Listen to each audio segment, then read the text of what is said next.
Pessoal, hoje estamos aqui com o professor Rinaldo e nessa entrevista eu irei perguntar a ele algumas coisas, algumas dúvidas que surgem na vida de um estudante.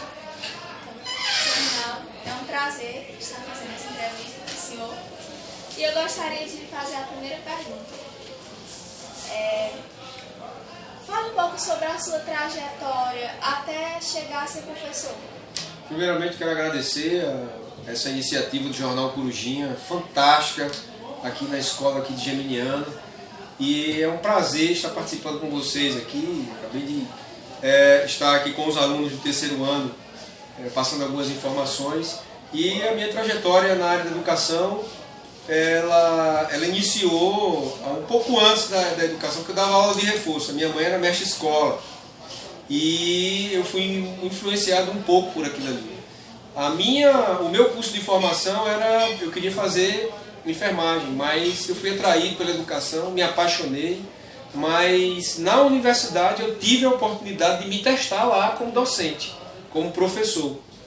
E aí veio a paixão e foi quando, antes de terminar o curso de pedagogia na Universidade Federal do Piauí, que eu tive a oportunidade de lecionar dentro dos projetos que existiam dentro da universidade e tive a oportunidade também de lecionar em algumas escolas, que eu dei aula de língua espanhola, porque a pedagogia encaixa em qualquer área do saber, e eu conheci da educação básica com a língua espanhola até o terceiro ano do ensino médio e também a educação, o ensino pré-vestibular, né?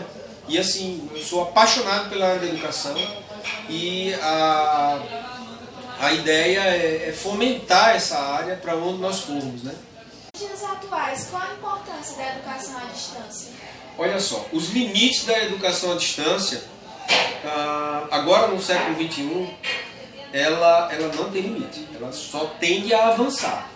Porque a EAD ela foi regulamentada pela Lei 9.394/96, o artigo 80, ela foi regulamentada e sofrendo algumas modificações, e agora ela em locais onde nós não imaginávamos que chegaria a educação superior, que é um dos focos da educação à distância, é levar a educação superior aonde em algumas cidades, em alguns até povoados, as pessoas que lá estavam não tinham oportunidade de agora terem a educação à distância, terem uma opção, né, de fazer faculdade.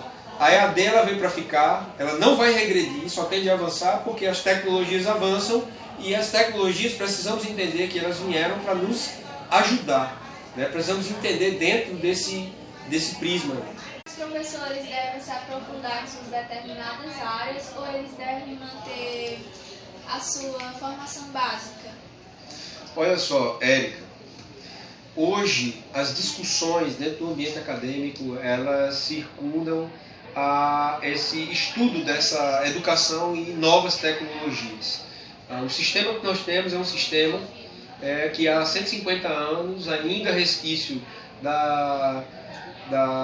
do sistema industrial, que permanece o design, né, digamos assim, o design, a estrutura de sala de aula ainda permanece ainda nas escolas. Mas os educadores, né, com o avanço e com o tempo, alguns educadores e a escola, ela vai se modificar ao longo do tempo, né? Isso aí é natural. Assim como o celular analógico que nós tínhamos, onde nós fazíamos ligações e mandávamos mensagens, que chegou o smartphone, essa mudança ela vai ocorrer. Agora, ela não vai ocorrer de uma hora para outra, né? O ensino, a aprendizagem, ele aos poucos ele sofrerá mudança, tá? Porque a tecnologia, quando a gente fala de tecnologia, não é apenas ter uma internet na escola, não é apenas ter um data show, ter computador, não. Por exemplo, o Gutenberg no século XV, século XVI, ele inventou a prensa. E a prensa, ela gerou o que nós temos hoje de tecnologia, até hoje nós temos, que é o livro. E ele tem ainda e continuará ajudando em termos de conhecimento uma série de profissionais e também, e sobretudo, os professores. Então, assim, é uma tecnologia que nós tínhamos, o que nós temos como quadro, o piloto, o que nós temos como livro, caderno, nós professores precisamos entender que ele não vai ser extinto. Né? Alguns métodos de ensino-aprendizagem serão modificados.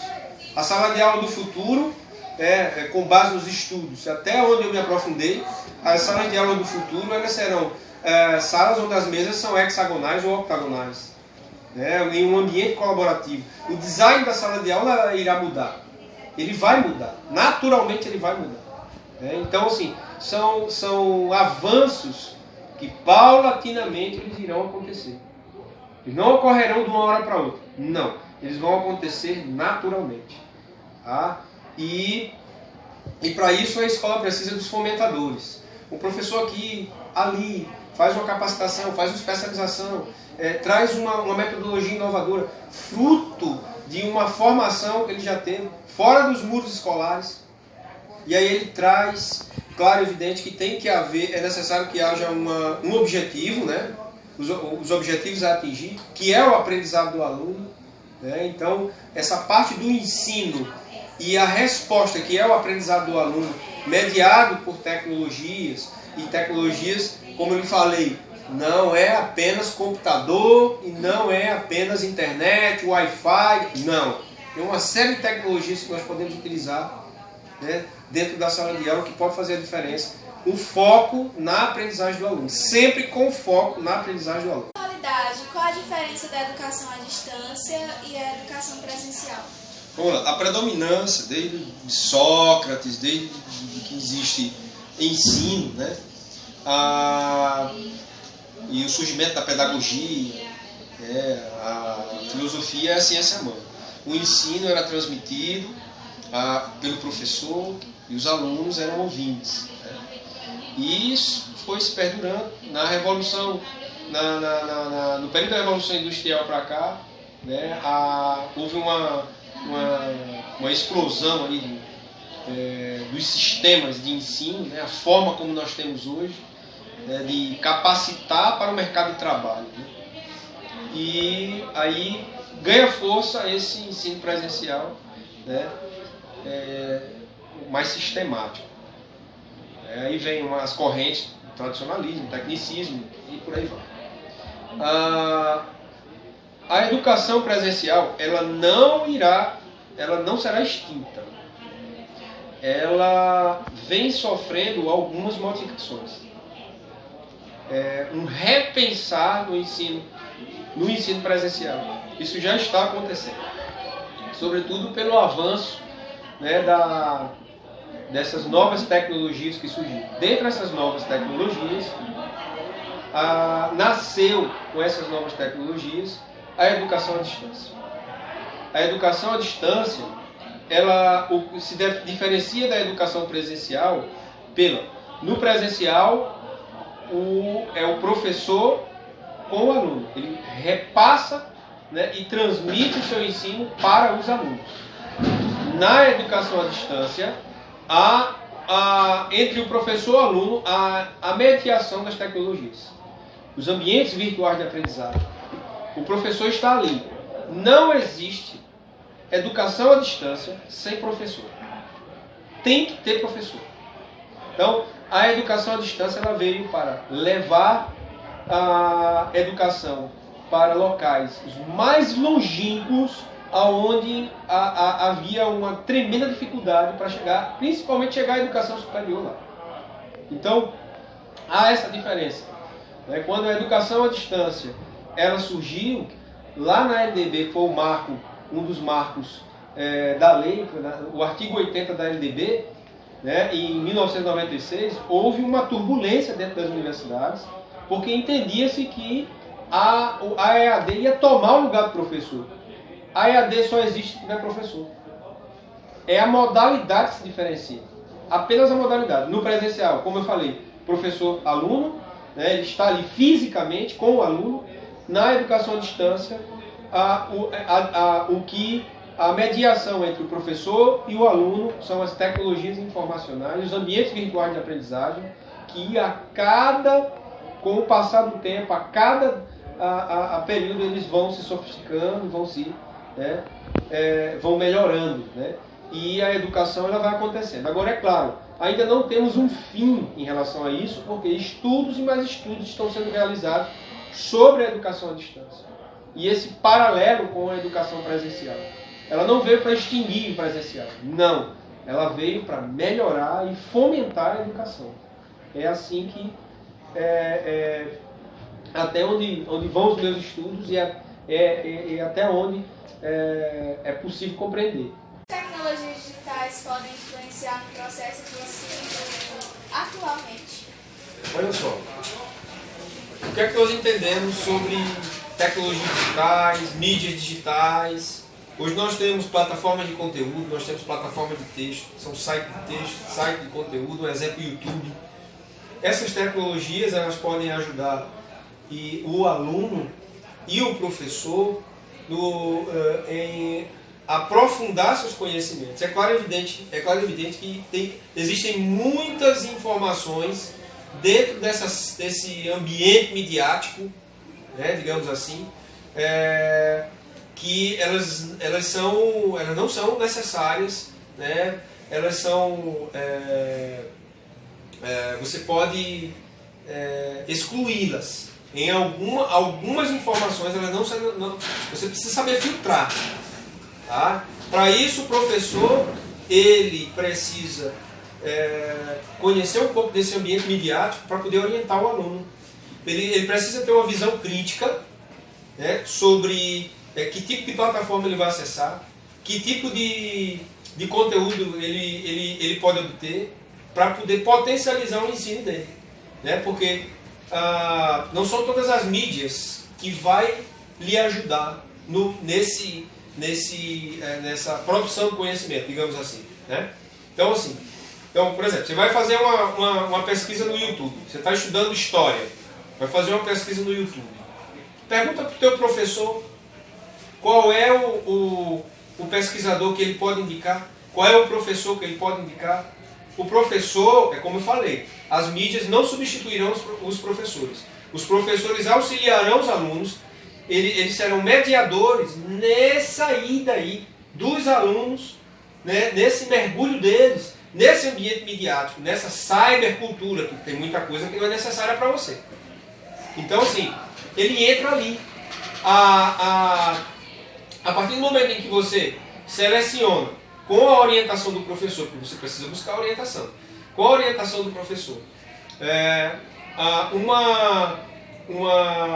um pesquisador, um professor que desenvolve pesquisa naquela área, né? E que que o professor já conhece, e é possível você fazer um mergulho, uma imersão analítica, né, para que aquele conhecimento, você usufrua daquele conhecimento de uma forma diferente. Entenda, as mídias digitais, elas capacitam, elas te dão a capacidade de você expandir o conhecimento. Elas não substituirão a escola. Elas não substituirão a escola. Precisa entender isso, tá? Os professores, eles serão mediadores nesse processo, na busca de mídias digitais por parte de vocês, alunos. Um exemplo disso é o Jornal Corujinha. O Jornal Corujinha, fantástico jornal. Você está aqui, está me entrevistando. Vamos fazer parte. Essa entrevista ela vai para o jornal, ela vai para o universo midiático do jornal, que é uma mídia digital que vocês construíram, fantástica, aberta para qualquer um que queira acessar, não é? E entender esse universo. Olha só como o universo digital ele é fantástico. Vocês estão trabalhando produção, vocês estão trabalhando a parte de roteirização, né? Vocês estão trabalhando a parte de edição de vídeo, fora o conhecimento que tem dentro do jornal. Isso se chama educomunicação.